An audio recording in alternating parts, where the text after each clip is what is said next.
Tu palabra es como aceite sobre mis heridas. Estás escuchando La Palabra de Verdad con el pastor Martín Portillo. Y el calor en el invierno. Tu palabra. Bien, hermanos, espero que puedan estar viendo allí la lámina que estamos proyectando que se llama Conoce y comparte tu fe, lección número 2. Hoy vamos a estar abordando la persona de Jesucristo. Para este fin, yo tengo un material que les voy a mostrar aquí, la guía. Es un material bastante extenso porque hablar de Jesucristo es muy extenso. Pero hoy va a ser un reto poder abordar ese material durante solamente 1 hora de clase. Así que trataremos de hacerlo en la medida de lo posible. Bueno, lo primero que tenemos que decir, mis queridos hermanos, es que Jesucristo quiso saber de boca de los discípulos 2 cosas. Él les preguntó, ¿quién dicen los hombres que soy yo? Y luego le preguntó, ¿y ustedes qué dicen quién soy yo? De una respuesta correcta a estas preguntas depende el destino eterno y depende la calidad de vida cristiana que yo tenga. Repito, de saber quién es Cristo depende mi destino eterno y depende la calidad de vida cristiana que yo pueda tener. En aquella ocasión, el Señor Jesucristo no le prestó mucha atención a lo que podían decir los hombres, porque ustedes y yo sabemos que este mundo tiene distintos conceptos acerca de Jesús. Algunos incluso piensan que Jesús no existió, que es un personaje fantasioso. Es decir, prefieren creer que existieron personas anteriores a Jesús, como Cleopatra, que vivió 1000 o 2000 años antes de Cristo, pero no están dispuestos a creer que Cristo existió. Y otros que sí aceptan que existió, lo confunden, lo relacionan con un profeta, con un personaje religioso, con un líder político, con un líder religioso, un líder espiritual, al nivel de Mahoma, al nivel de Buda, pero no lo llevan más allá de eso. Por lo tanto, y reitero, el que usted y yo o cualquier persona pueda dar las respuestas correctas a esa pregunta, ¿quién creen ustedes que soy yo? ¿Qué opinión tienes tú de Jesucristo? Eso puede determinar o va a determinar tu destino eterno, mi destino eterno, y va a determinar qué calidad y qué significado, qué fruto tiene mi vida como cristiano, como creyente en Jesús sobre la tierra. ¿Ok? Porque si yo no tengo un claro concepto de quién es Cristo, entonces quizás no voy a encontrar las motivaciones necesarias para vivir como Él quiere que yo viva. Así que una doctrina equivocada sobre la persona de Cristo, eso es catastrófico. Entremos en la materia entonces de responder esa pregunta. En primer lugar, vamos a analizar algunos textos cristológicos, unos textos que son fundamentales. Y aquí sí vamos a invertir un poquito de tiempo. Vamos a Juan capítulo 1, versículos 1 al 18.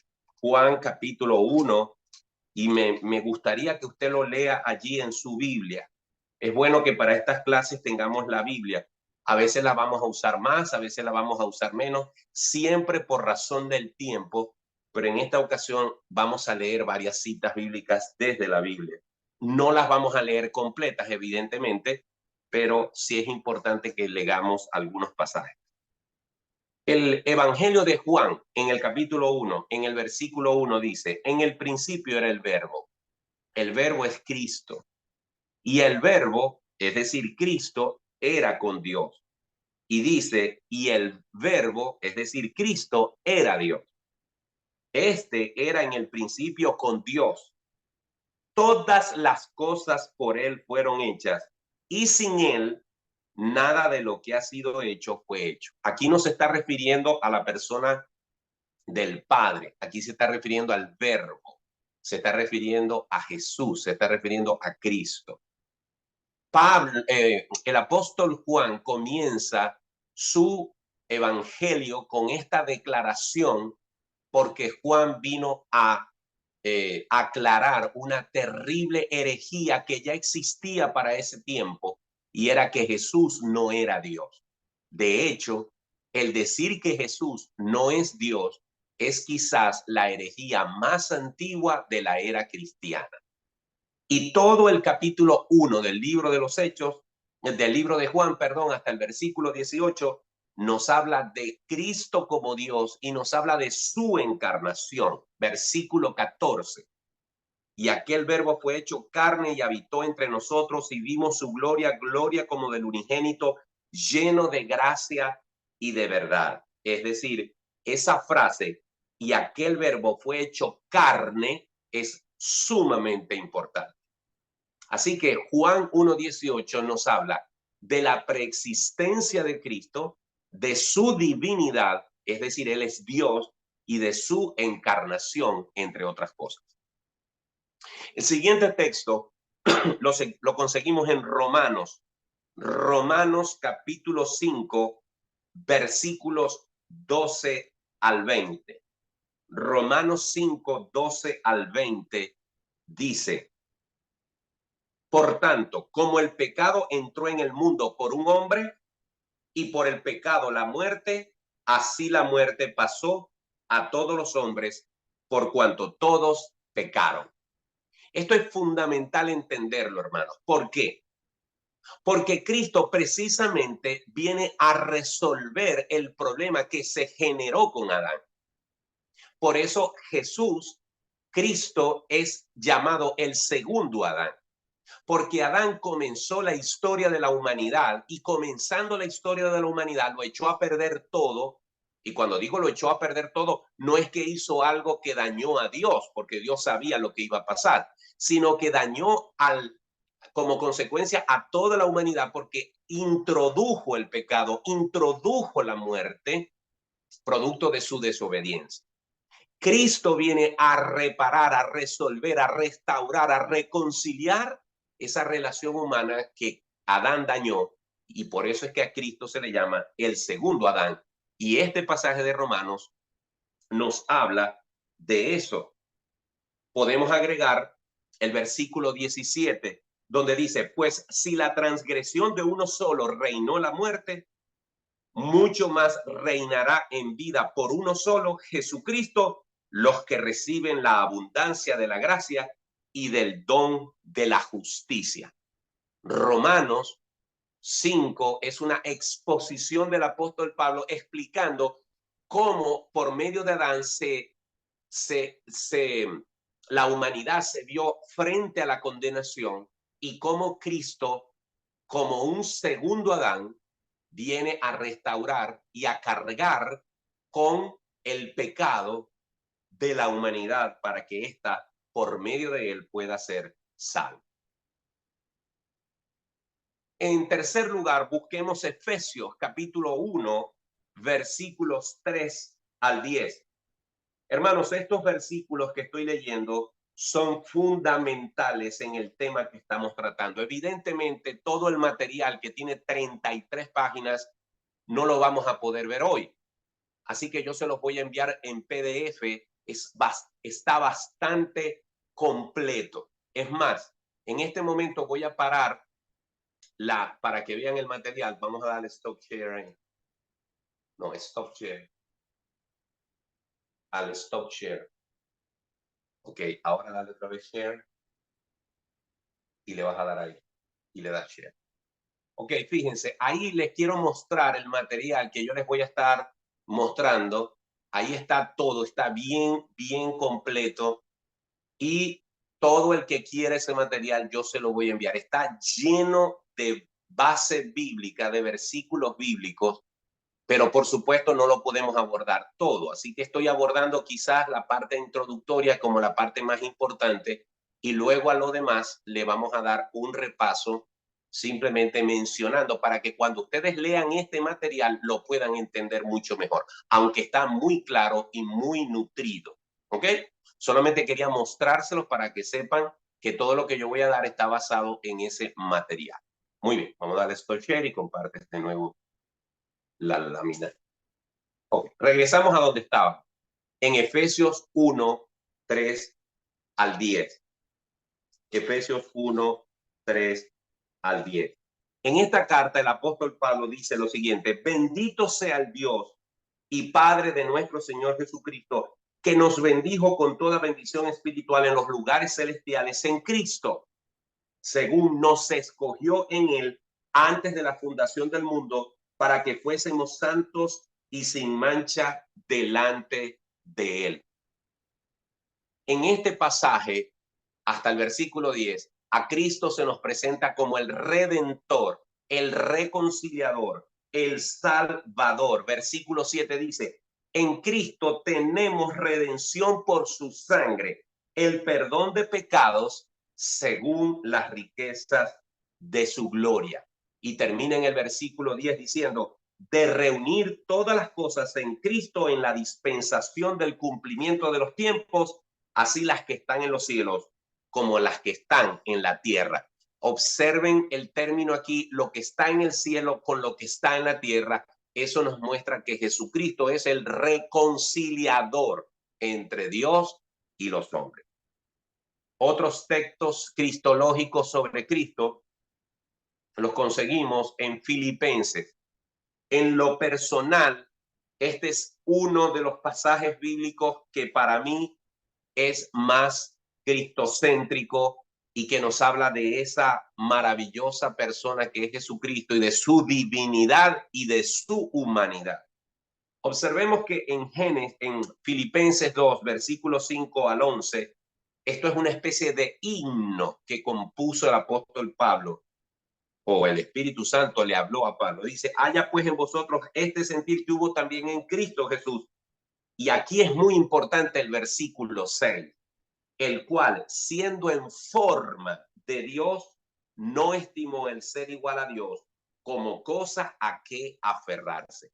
Jesucristo, y lo vamos a ver dentro de unos minutos, antes de encarnarse estaba en una forma de Dios. Es decir, Jesucristo en algún momento de la eternidad, porque Él es desde siempre y hasta siempre, pero hubo un momento en la eternidad en que Él estaba en forma de Dios.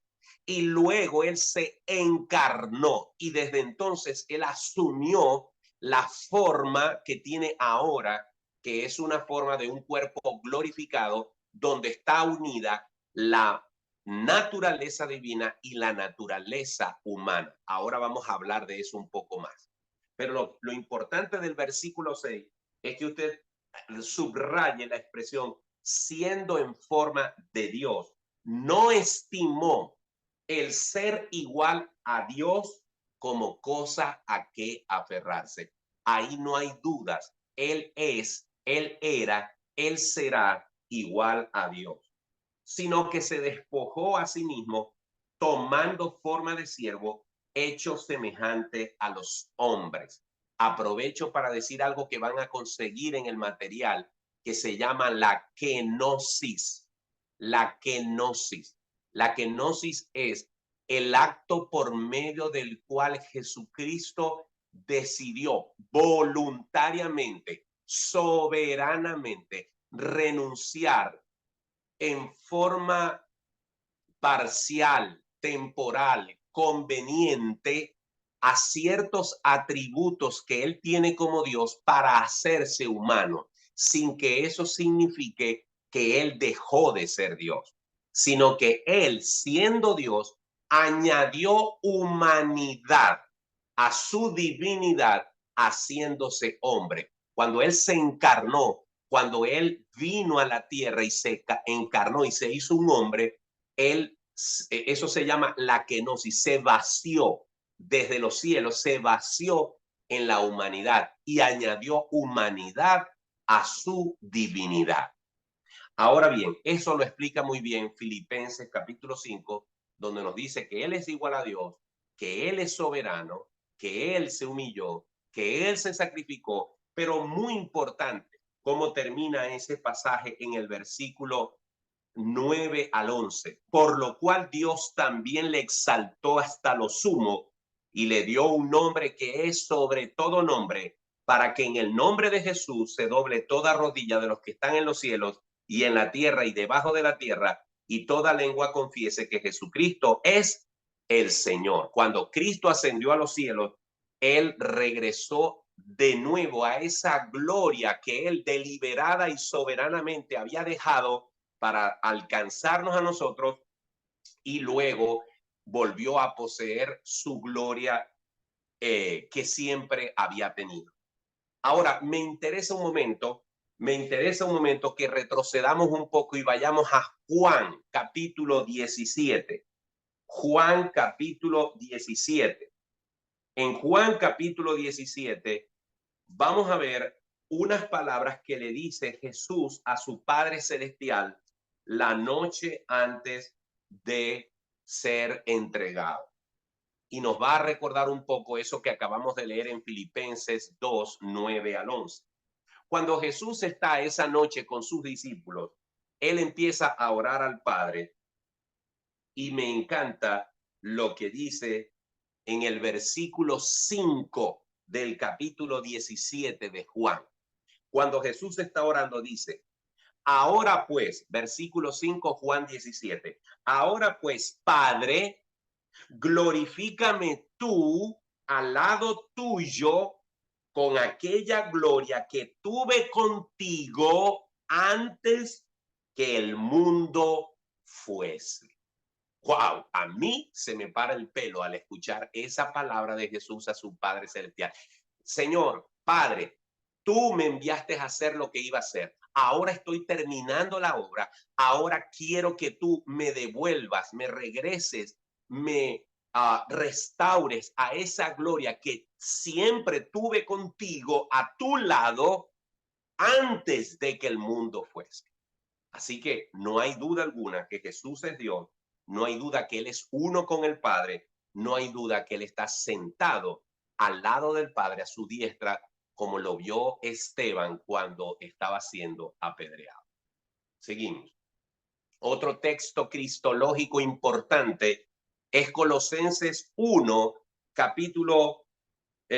Colosenses 1, versículos 15 al 22. Hace poco terminé una serie de mensajes sobre Colosenses en mi iglesia llamada Completos en Cristo y hablamos de este tema. Colosenses 1, 15 al 22 dice lo siguiente, que Jesús, versículo 15, Él es la imagen del Dios invisible, el primogénito de toda creación. A los que les gusta decir que Jesucristo es un ser creado, les encanta este versículo sacado de contexto porque ellos creen que ahí la palabra primogénito se refiere al hecho de que Jesús es el primero de los seres creados. Pero ahí el título primogénito lo que significa es que toda la creación, todo lo creado, el autor de esa creación es el Señor Jesucristo. Él es el que reina sobre toda creación y ahorita lo vamos a ver cuando leamos un pasaje que está en hebreo. Así que según Colosenses 1, versículo 15 dice, Él es la imagen del Dios invisible, el primogénito de toda creación, porque en Jesús fueron creadas todas las cosas, las que hay en los cielos y las que hay en la tierra, visibles e invisibles, sean tronos, sean dominios, sean principados, sean potestades, todo fue creado por medio de Él y para Él. Jesús es creador. Jesús es la representación, la imagen visible del Dios invisible. Él es el Redentor. Avanzamos porque el tiempo es inclemente. El mismo en Colosenses nos vamos al capítulo 2 y en el versículo 9 del capítulo 2 volvemos a encontrar la misma expresión de que Cristo es la plenitud de la deidad. Dice el versículo 9, porque en él habita corporalmente toda la plenitud de la deidad. ¿Se dan cuenta lo que yo les acabo de decir? Cuando Cristo se vació siendo Dios en un hombre, él le añadió humanidad a su deidad. Él le añadió humanidad a su divinidad. Y aquí el apóstol Pablo lo está explicando. Porque en Cristo habita corporalmente toda la plenitud, no una parte, no una sección, no un rastro de la deidad, no. En él habita toda la plenitud de la deidad. En Jesús está presente la deidad, la divinidad. Muy bien. Y podemos decir que entonces ese pasaje nos habla de la plenitud de la deidad. Me encanta cómo termina ese pasaje en el versículo 13, 14 y 15. Observen esto, porque aquí nos habla de la obra redentora de Cristo, de su obra salvadora, y nos habla de que Él es vencedor sobre la muerte, sobre el mal, sobre los demonios, sobre el pecado. Dice ahí en el versículo 13 de Colosenses 2, y a vosotros, es decir, a nosotros, y a vosotros, estando muertos en pecados y en la incircuncisión de vuestra carne, os dio vida juntamente con Él, perdonándoos algunos pecados. ¿Dice eso? No, dice, perdonándoos todos los pecados. En estos días un joven me preguntaba que él vivía constantemente con una duda de si era salvo o no era salvo, porque él había creído en Cristo, pero él ha cometido errores desde el día que creyó en Cristo y que él no tiene paz porque entonces le pide perdón al Señor, pero al otro día vuelve a pecar. Y yo le dije, mira, si tú vas a creer que la obra redentora de Cristo es día por día, es una cosa que se activa diariamente, vas a caer en el error de la gente que quiere crucificar a Cristo todos los días. No, cuando uno recibe a Cristo, nuestros pecados pasados, presentes, futuros, hasta el día en que nosotros vivamos sobre la tierra, Dios los toma y los echa al fondo del mar y no se acuerda más de ellos. Así de completa, así de plena es la obra redentora de Jesús. Él perdonó, dice ahí versículo 13, todos nuestros pecados. Los pecados que yo no he cometido mañana, ya Cristo pagó por él. Versículo 14. Me encanta esta figura que usa Pablo. Anulando el acta de los decretos que había contra nosotros, que nos era contraria, quitándola de en medio y clavándola en la cruz. Es decir, Jesús tomó el documento que embargaba nuestra alma, que nos condenaba en el infierno, tomó ese documento, lo rompió, lo volvió pedacitos y lo clavó en la cruz del Calvario, haciéndonos libres. Y versículo 15 dice, despojando a los principados y a las potestades, los exhibió públicamente, triunfando sobre ellos en la cruz. Así fue la obra poderosa de Jesús. Nos salvó, nos redimió, nos justificó y además de eso, venció, aplastó, derrotó a Satanás y a los demonios. Muy bien. Y vamos ya con este último pasaje cristológico que nos da fundamento para lo que estamos hablando acerca de Cristo. Estamos en Hebreos capítulo 1. Hebreos capítulo 1.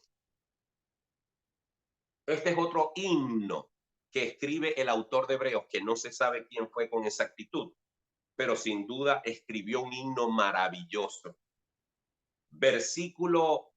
Capítulo 1, versículo 1 al 9.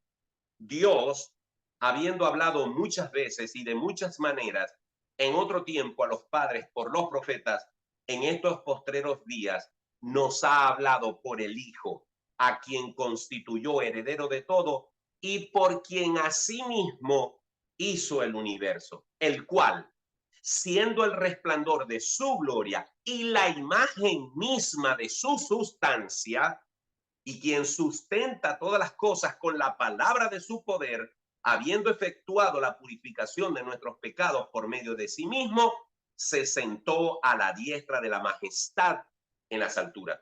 Observen, el versículo 3 dice que Jesús sustenta todas las cosas por la palabra de su poder. Si Jesús tiene una palabra que sustenta todas las cosas, ¿cómo pudo haber un tiempo en el cual Jesús no existió? Si él, su palabra es la que sustenta, la que crea todas las cosas. Versículo 4. Hecho tanto superior a los ángeles cuanto heredó más excelente nombre que ellos. Pero por razones de tiempo tengo que avanzar hasta el versículo 8, porque tiene una expresión maravillosa. Dice, más del Hijo dice, primero habla de los ángeles, pero en el versículo 8 dice, sobre el Hijo dice, tu trono, oh Dios. Fíjense, está hablando del Hijo y se refiere a él como, oh Dios, tu trono, oh Dios, por el siglo del siglo, cetro de equidad, es el cetro de tu reino. Has amado la justicia y aborrecido la maldad, por lo cual te ungió Dios, el Dios tuyo, con óleo de alegrías más que a tus compañeros. Amados hermanos, todavía no hemos terminado con la clase, nos faltan unos cuantos minutos, pero debo decir algo. Asimismo, como la semana pasada estuvimos diciendo que era imposible explicar con total y absoluta claridad la Trinidad, como es prácticamente imposible satisfacer a toda persona que desee una explicación lógica, totalmente comprensible de ese misterio de que Dios es Padre, Hijo y Espíritu Santo, que son tres personas en un mismo Dios y es un Dios único, pero trino. Así como eso es un misterio, también es un misterio que Dios, siendo Dios, su Hijo Jesucristo, que es Dios, se hizo hombre, se encarnó. Es algo que solamente al final lo podemos recibir por medio de la fe. Y vuelvo al punto inicial. Creer estas cosas y estar claro con estas cosas puede marcar la diferencia en nuestro destino eterno y la calidad y tipo de vida cristiana que tengamos en la tierra. Muy bien. Entonces, ahora prácticamente me voy a dedicar en los minutos que quedan, déjenme chequear la hora, que exactamente nos queda media hora. En los minutos que nos quedan, me voy a dedicar a explicar lo que ustedes van a encontrar en la guía. Quiero pedir este favor y al mismo tiempo quiero ofrecer algo. En este curso hay hermanos que son de Venezuela. Posiblemente a estas alturas, como estoy dando la clase, no sé si hay personas de otro país que están unidos, pero hay personas en Venezuela, posiblemente Cuba o otro país donde no hay muchos recursos. Imprimir estas 33 hojas es un poco costoso para los hermanos que viven allí. Quizás imprimir esto les pueda costar $2 o $3 allá, pero cada dólar allá representa mucho dinero. Entonces, a los hermanos que están conectados y que vivan en los Estados Unidos y quieran donar 1 o 2 guías para los hermanos que están en Venezuela, yo les voy a pedir que si ustedes quieren, me hacen, después que termine la reunión, ustedes me hacen llegar alguna ofrendita de $4 o $5 para que yo con ese dinero, yo le pueda decir a los hermanos en esos países, vayan e impriman su guía. Sobre todo, esto no va a ser todos los domingos, ¿ok? Todos los sábados. Pero esta guía en particular, quise hacerla así, la saqué de un libro que no lo tengo aquí ahora a mano. Bueno, no quiero perder tiempo con eso. Ese libro lo tenía ahora a mano, pero como acomodé la oficina antes de empezar la reunión, no sé dónde lo puse. Es un libro de doctrina básica que contiene este material. Y repito, me interesa mucho que lo impriman. Así que los que viven aquí en Estados Unidos tienen los recursos seguramente para imprimirlo. pero los que viven fuera no los tienen y me gustaría ayudar a esos hermanos. Entonces, como este material es un poco extenso, básicamente yo voy a ir mencionando los puntos del material y voy a ir simplemente dando una explicación muy breve de cada uno de esos puntos. Primero, Jesucristo es divino, Jesucristo es Dios, por eso se usa el término divinidad. Hermanos, tengan cuidado cuando ustedes usan la palabra divino para referirse a una comida. Cuando vean a una persona muy bien vestida o vestido, no utilicen el término te ves divino o esto sabe divino. No, eso estaba divino. No usen ese término nunca más para referirse a nada en esta tierra. Divino solamente es Dios y por lo tanto Cristo. Así que la divinidad significa una cualidad de Dios. Cuando usted dice que el café te quedó divino, estás diciendo que ese café es como Dios. Cuando dices te ves divina, estás diciendo te ves como si fueras Dios. No usen más ese término. Muy bien. Así que Cristo es divino y la característica principal de Dios es que Él existe desde siempre. Él es el principio y el fin. Él es el alfa y la omega. Jesucristo no nació, Jesucristo no existió a partir de su encarnación en el vientre de María. No, ya Jesús, el Hijo de Dios, existía desde la eternidad con el Padre. En el material tienen cada cita bíblica que corrobora esto. Solamente estoy mencionando y explicando. Jesucristo como Dios es eterno. Y aquí quiero detenerme para decir lo siguiente. Todos nosotros ya somos eternos en el sentido que cuando muramos, nuestro espíritu va a existir eternamente o en el cielo o en el infierno. Pero hubo un tiempo en el cual nosotros no existimos. Antes de que mi mamá y mi papá me concibieran, Martín Portillo no existía. Y usted, antes de que su mamá y su papá lo concibieran, usted no existía. Desde el momento que usted fue concebido, Dios sopló un espíritu en usted y ese espíritu va a regresar a Dios. Y si usted ha creído en Cristo, pasará la eternidad en el cielo. Si usted rechazó a Cristo, está condenado e irá al infierno. Así de sencillo, por la eternidad. Pero Dios es eterno. No ha habido un tiempo en el cual Dios no exista. ¿Usted puede entender eso? No me diga que sí, porque usted no puede comprender cómo Dios es desde siempre. Porque usted y yo manejamos un tiempo terrenal, manejamos un tiempo de horas, de días, de años, de siglos. Y esa dimensión de tiempo que nosotros tenemos no es compatible con la eternidad de Dios. Dios es desde siempre y hasta siempre. Y solamente cuando estemos en su presencia, quizás podamos entender eso con total claridad. Otra cosa es que Cristo tiene una naturaleza divina que se unió con una naturaleza humana. Vamos a hablar de eso ahora.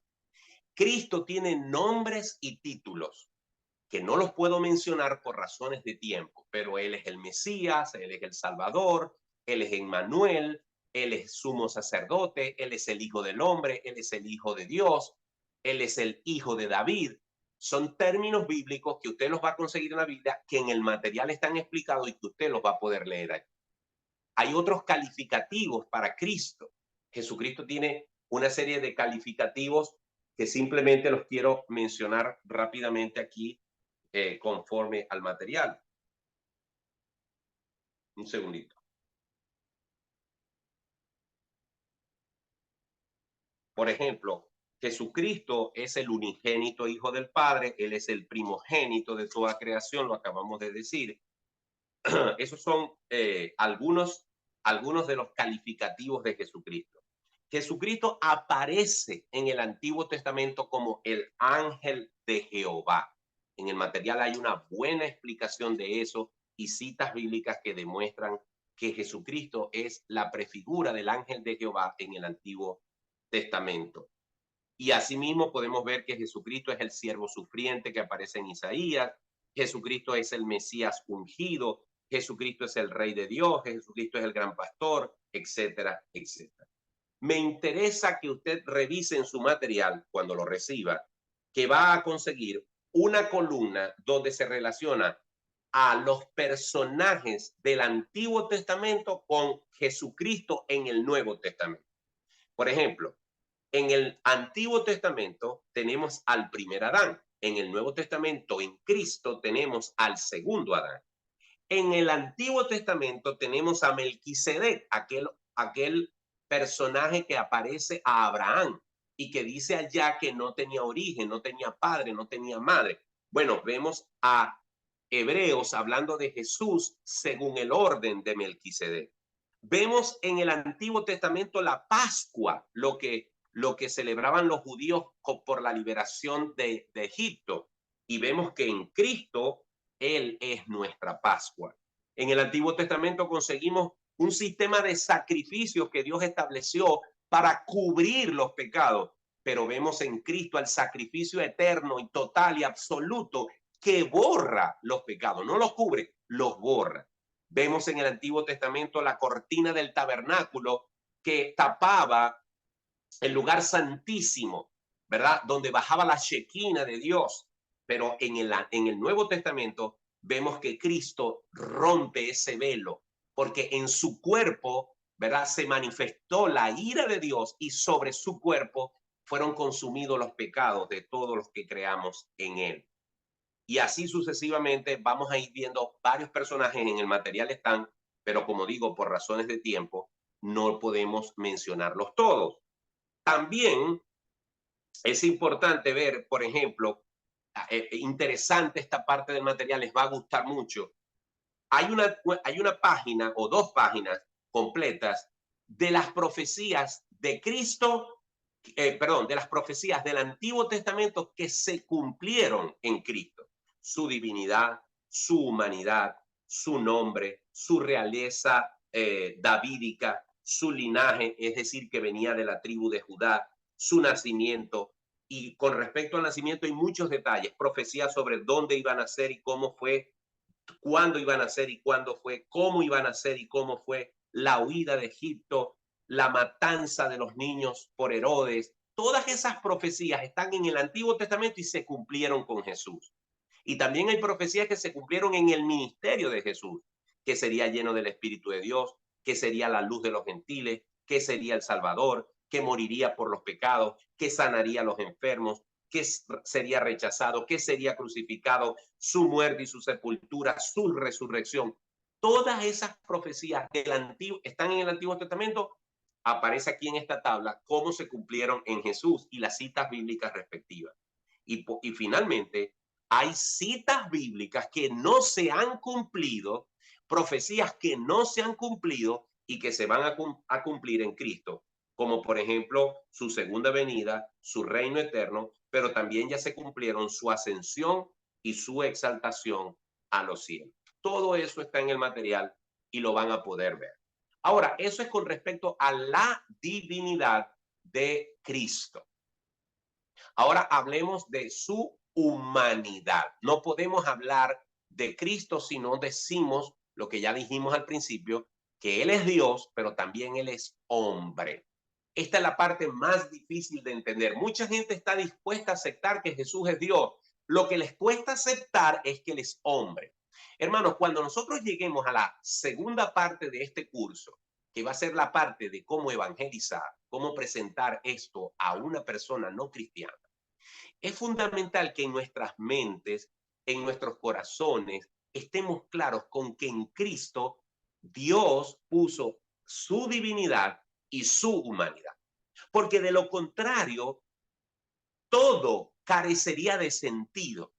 Porque si no es Cristo Dios, si Él no es Dios, Él entonces no es santo, no es perfecto. Porque el único santo perfecto es Dios. Así que Jesús tenía que ser Dios.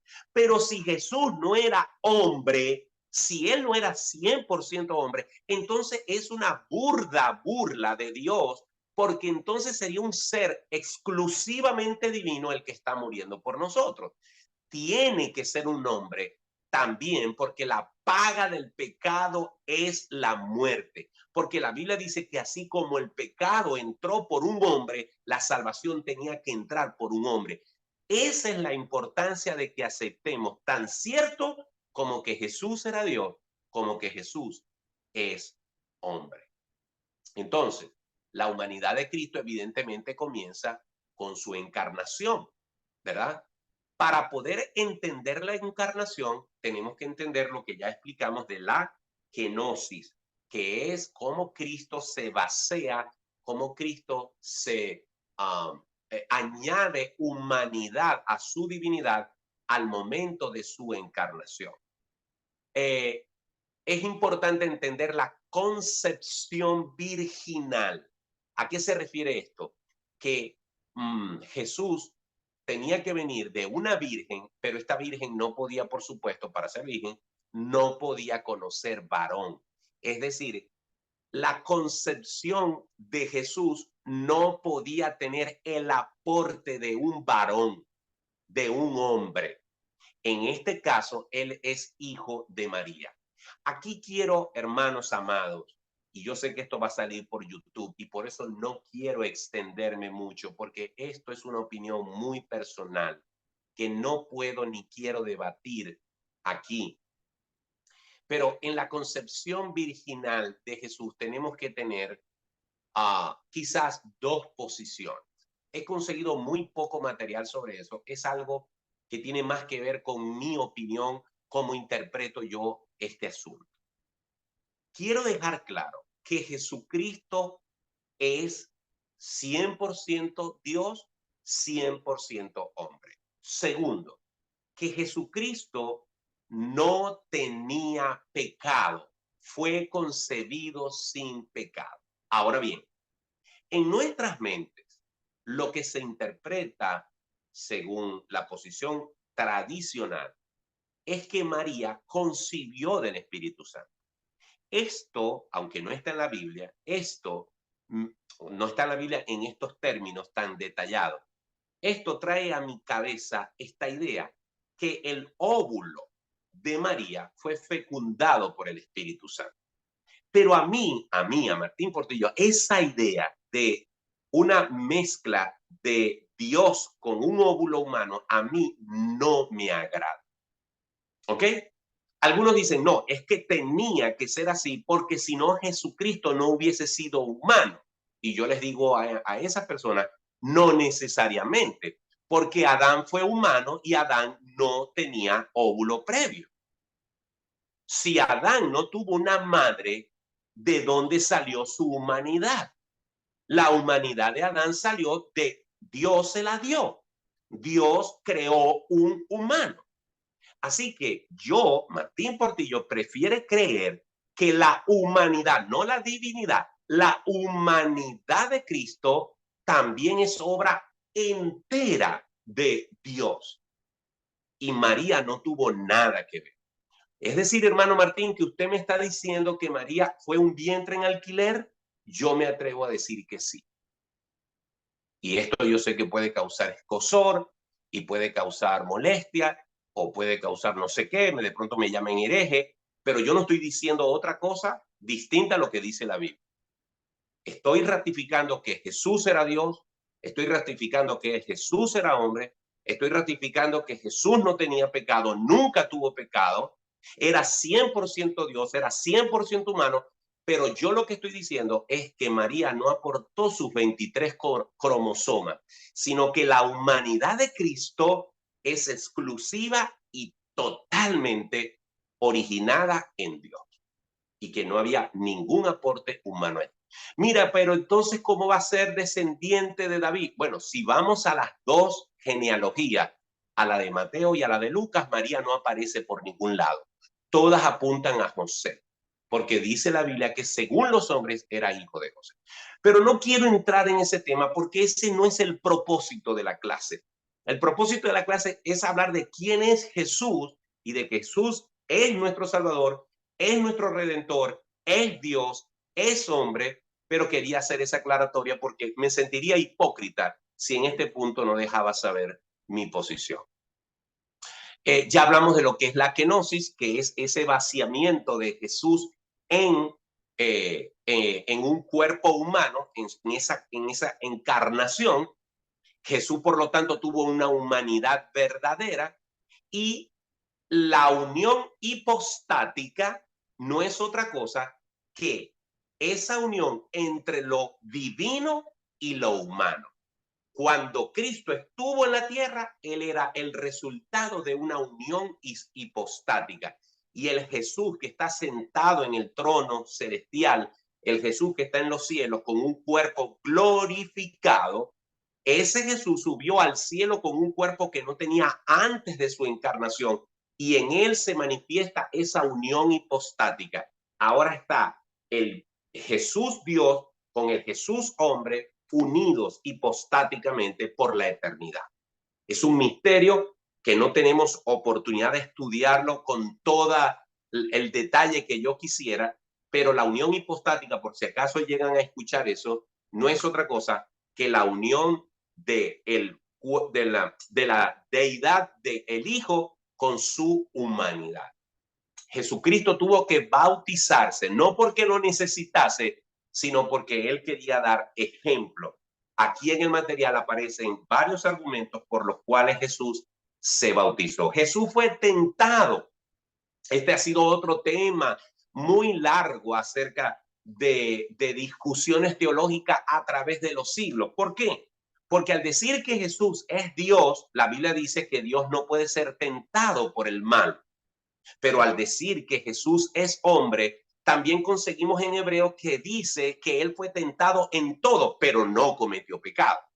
Entonces algunos piensan y dicen, es que si Jesús no podía pecar, entonces simplemente no tiene sentido su sacrificio y su exaltación, porque si no podía pecar, entonces no fue gran cosa lo que hizo. Vino a la tierra, pero tenía garantizado que no iba a pecar. Esa ha sido la discusión a través de los siglos, de que si Jesucristo podía pecar y no pecó, que si decidió pecar, decidió no pecar, que si estaba blindado para no pecar. Realmente, si los teólogos más grandes del mundo no se han podido poner de acuerdo en eso, nosotros en una tarde por una reunión de Zoom no lo vamos a hacer. Pero lo que sí podemos resaltar es esto, que Jesús fue tentado, no hay duda. La Biblia dice que fue tentado por Satanás. Que Jesús padeció tentación, no hay duda. Pero también la palabra de Dios nos dice claramente que no cometió pecado. Y yo quiero leer ese pasaje en 2 Corintios. 2 Corintios.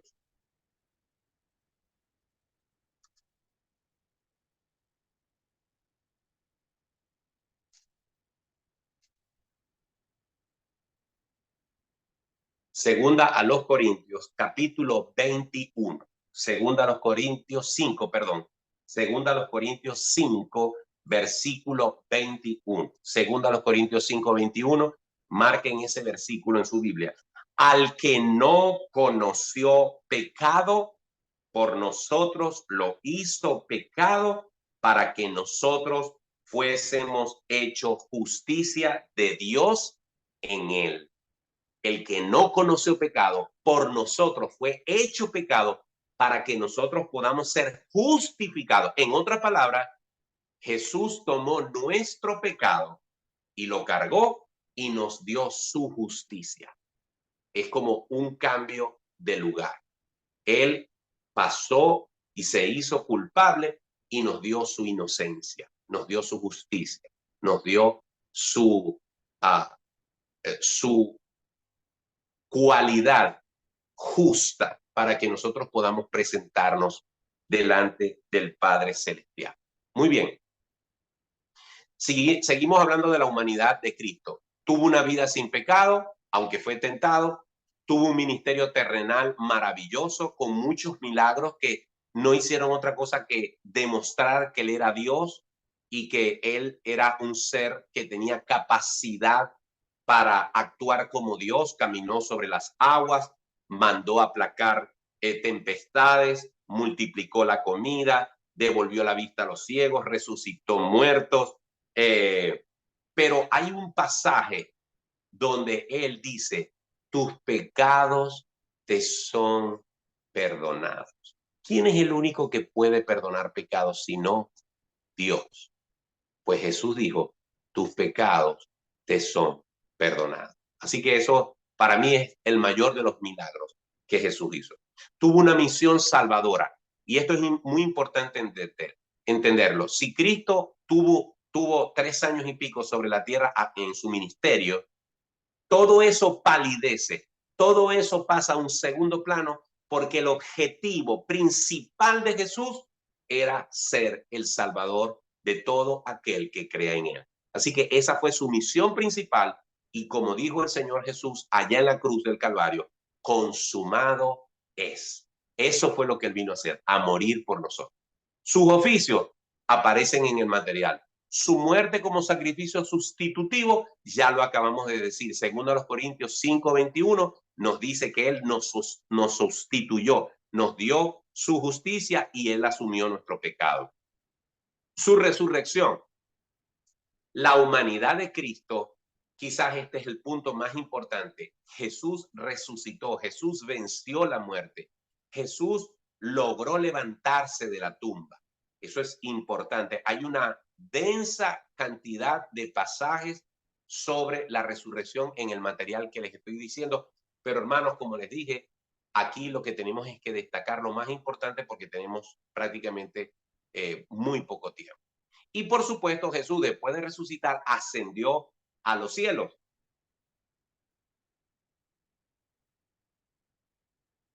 Ascendió a los cielos, y entonces ahora él está en los cielos, y por supuesto tiene un ministerio en los cielos, y nosotros sabemos que ese ministerio lo podemos resumir en una sola palabra.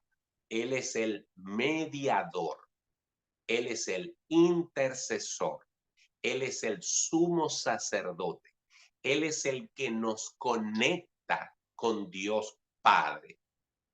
Algunas personas se han atrevido a decir que cuando nosotros queremos ir a Dios, tenemos que ir primero a María. Entonces María endulza a Jesús, y Jesús luego entonces va al Padre.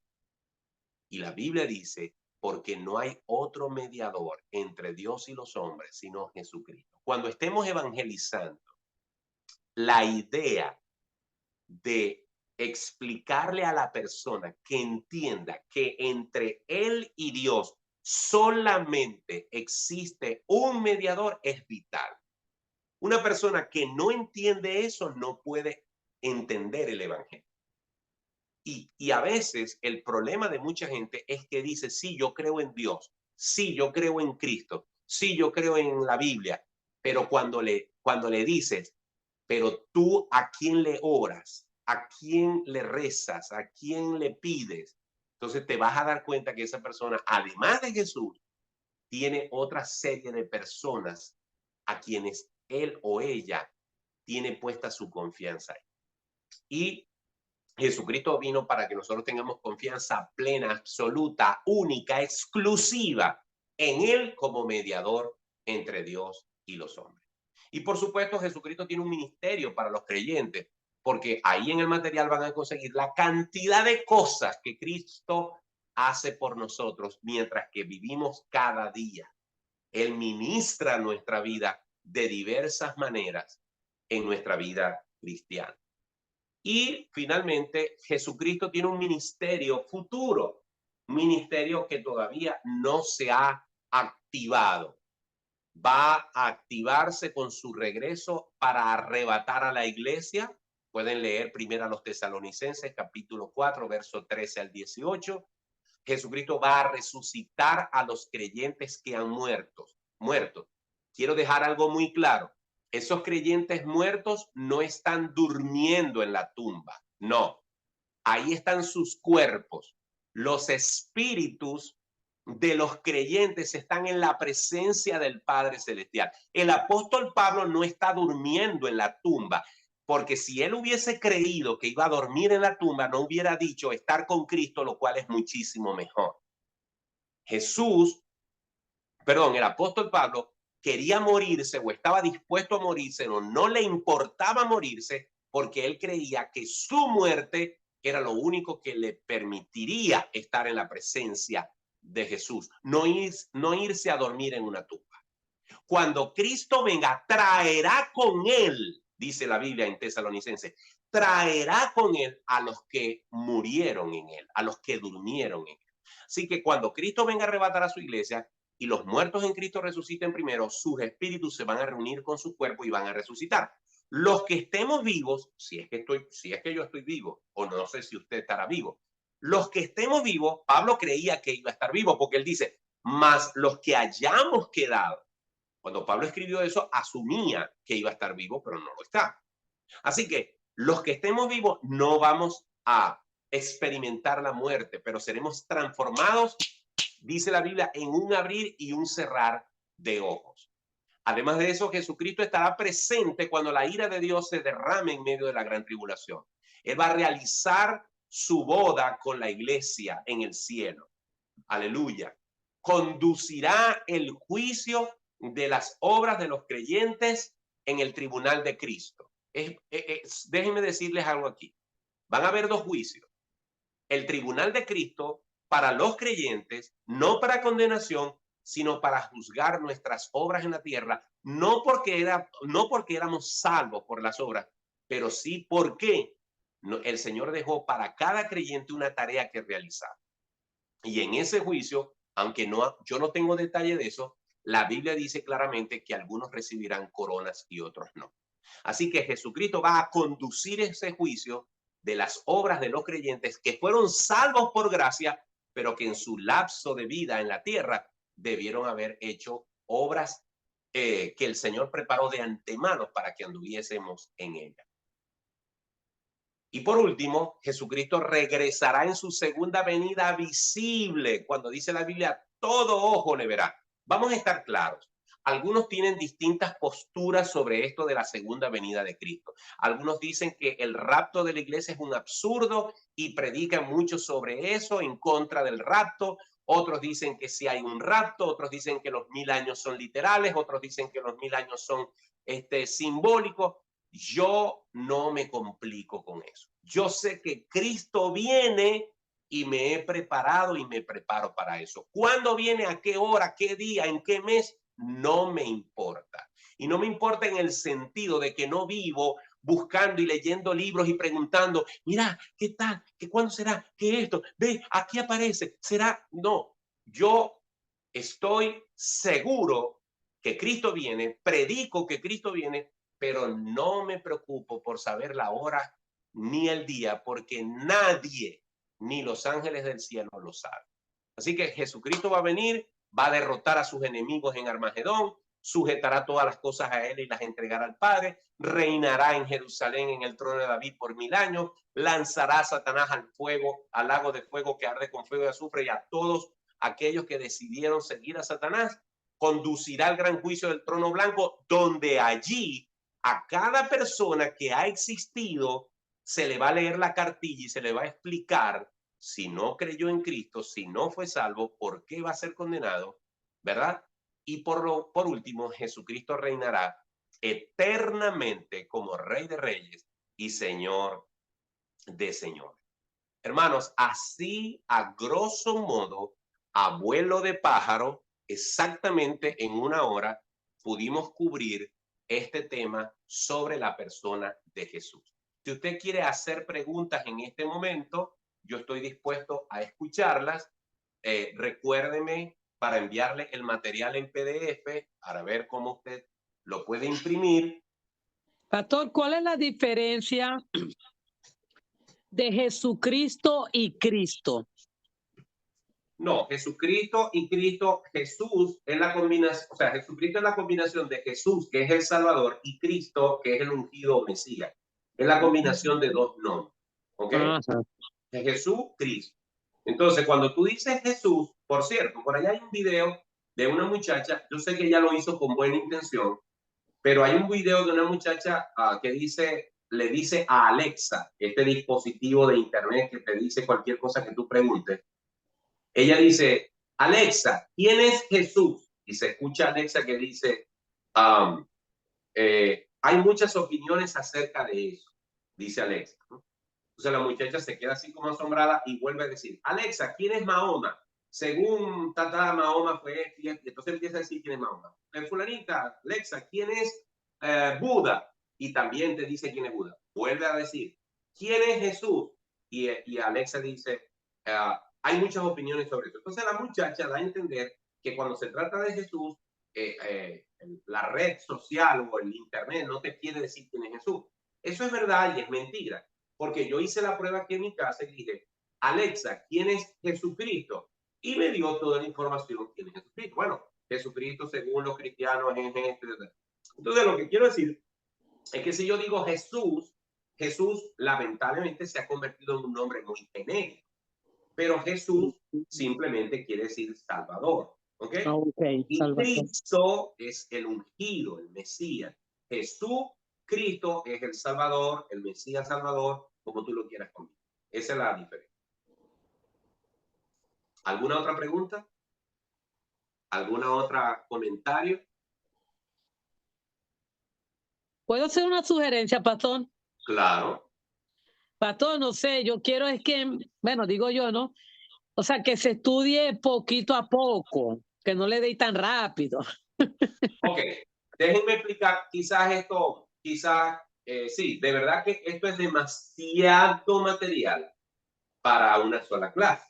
Sí. Pero créanme que como lo dije yo la semana pasada y en el material que si lo leyeron, lo dije al principio, estas son clases muy sencillas. Yo no pretendo hacer de esto un seminario teológico ni profundizar. Ajá, sí, lo dijo. Yo lo que quiero es simplemente enunciar cuáles son esas doctrinas básicas que nosotros debemos conocer.